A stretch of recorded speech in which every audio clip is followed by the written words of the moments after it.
ನಮಸ್ಕಾರ ರೀಪ ಎಲ್ಲರಿಗೂ. ಭಾಳ ಯುಗಾದಿ ಹಬ್ಬದ ಭಾಳ ಹಾರ್ದಿಕ ಶುಭಾಶಯಗಳೊಂದಿಗೆ ಒಂದು ಭಾಳ ಸಿಹಿ ಸುದ್ದಿ ತೊಗೊಂಬಂದೀನಿ. ಇನ್ನು ಬಂಗಾರ ತೊಗೊಳಕ್ಕೆ ನೀವು ಎಲ್ಲಿಯೂ ಬೆಳಗಾವ ಮತ್ತು ಬೆಂಗಳೂರು, ಹೈದರಾಬಾದ, ದಿಲ್ಲಿ, ಬಾಂಬೆಗೆ ಹೋಗಬೇಡ್ರಿ. ಯುಗಾದಿ ಹಬ್ಬ ಬರಲಿ, ಪ್ರತಿಯೊಂದು ಹಬ್ಬ ಹರಿದಿನಗಳು ಬರಲಿ, ಸಂಪೂರ್ಣ ಎಲ್ಲ ರೀತಿಯ ಮಹಿಳೆಯರ ಆಭರಣಗಳು ಮತ್ತು ಪುರುಷರ ಬಂಗಾರದ ವಸ್ತುಗಳು ಘಟಪ್ರಭಾದಾಗ ಬಂಗಾರದಂಥ ಕುಟುಂಬದವರ ದೊಡ್ಡ ಅಂಗಡಿ ಶೋರೂಮ್ ತೆಗೆದಾರ.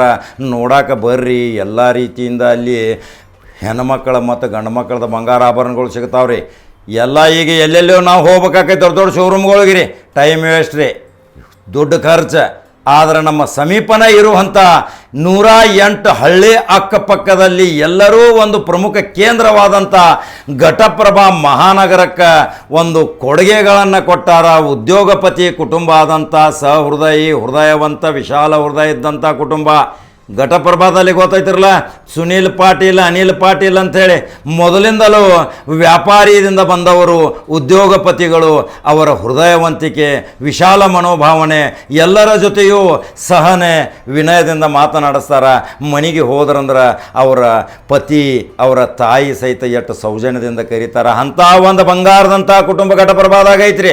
ಅವರ ಬಂಗಾರದ ಅಂಗಡಿ ತೆಗೆದಾರಂದ್ರೆ ಎಷ್ಟೋ ಮಂದಿ ಖುಷಿ ಪಟ್ಟಾರ. ಇವತ್ತು ಅವರ ಚಿರಂಜೀವಿ ನೋಡ್ರಿ ಬಂಗಾರ ಅಂಗಡಿ ತೆಗೆದು ಇವತ್ತು ಉದ್ಘಾಟನಾ ಮಾಡ್ಯಾರ. ಅದನ್ನು ಸಂಪೂರ್ಣ ದೃಶ್ಯ ತೋರಿಸಬೇಕಲ್ರಿ. ಹಾಗಾದ್ರೆ ಇಂಥ ಭವ್ಯ ಶೋರೂಮ್ ಬೆಳಗಾವಕ್ಕೆ, ಬೆಂಗಳೂರಿಗೆ, ದಿಲ್ಲಿಗೆ ಹೋಗೋದು ಬೇಡ್ರಿ. ಅಚ್ಚುಕಟ್ಟಾಗಿ ವಿಶ್ವಾಸಪೂರ್ವಕವಾಗಿ ಇವರು ಉದ್ಯೋಗದಿಂದನೇ ಬಂದವರು, ಉದ್ಯೋಗಪತಿಗಳು.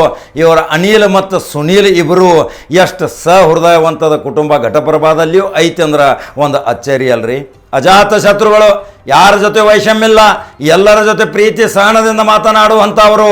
ಅವರ ಮಕ್ಕಳು ಇವತ್ತು ಎಷ್ಟೊಂದು ಒಳ್ಳೆಯ ರೀತಿಯ ಬಂಗಾರದ ಅಂಗಡಿ ತೆಗೆದಾರಂದ್ರೆ ಆ ಬಂಗಾರದ ಕುಟುಂಬಕ್ಕೆ ಬಂಗಾರದ ಅಂಗಡಿಯ ಒಂದು ಕೊಡುಗೆ ಅವರ ಜನಸಾಮಾನ್ಯರಿಗೂ ಕೈ ಎಟಗುವ ಬೆಲೆಯಲ್ಲಿ ಕೊಡಾಕತ್ತಾರಂದ್ರೆ ಇನ್ನು ಅಲ್ಲಿ ಹೋಗಬೇಕಲ್ರಿ. ಹಂಗಾದ್ರೆ ಸಂಪೂರ್ಣ ದೃಶ್ಯ ತೋರಿಸಬೇಕಲ್ಲ. ನಂಬರ್ 1 ಚಾನಲ್ ಈ ದೃಶ್ಯ ಎಲ್ಲ ನೋಡಿದ ಮೇಲೆ ಫಾಲೋ ಮಾಡಿರಿ, ಲೈಕ್ ಮಾಡಿರಿ. ಈ ಬಂಗಾರ ಅಂಗಡಿ ಆದದ ಬಗ್ಗೆ, ಈ ಸುನೀಲ್ ಪಾಟೀಲ್, ಅನಿಲ್ ಪಾಟೀಲ್ ಕುಟುಂಬದ ಬಗ್ಗೆ ನಿಮ್ಮ ಅನಿಸಿಕೆ ಏನದಾವ ನನಗೆ ತಿಳಿಸ್ತೀರಿ. ಬರ್ಲ್ರಿಪ್ಪ ಮತ್ತೊಂದು ಸುದ್ದಿ ಹಂಗ. ನಮಸ್ಕಾರ.